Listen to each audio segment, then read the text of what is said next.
పొలం చూడండి. షేక్ గాంధీ వాళ్ళ పొలం ఉండేది అప్పిగట్ల గ్రామం అండి. అప్పిగట్ల షేక్ గాంధీ వాళ్ళ పొలం ఉంది. చూడండి ఎట్లా మునిగిపోయిందో. ఆ పొలాలతో పాటు అన్ని పొలాలు మునిగిపోయినాయండి. ఏం లేదండి అసలు ఇక్కడ. గట్లు మట్టి కొద్ది కనిపిస్తున్నాయండి గట్లు.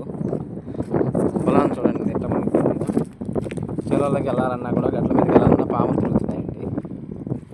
పూర్తిగా మునిగిపోయిందండి అసలు. ఏమీ కనిపించడం లేదు. ఆ విధంగా మునిగిపోయింది పొలాలు.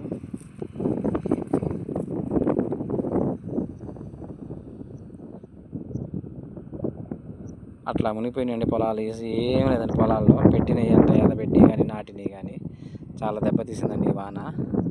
దయచేసి గవర్నమెంట్ ఆదుకోవాలని కోరుకుంటామండి. షేక్ గాంధీ అండి. గాంధీ పొలంతో పాటు అందరి పొలాలు ఉన్నాయండి రైతులకి. అట్లా మునిగిపోయినాయండి. పరిస్థితి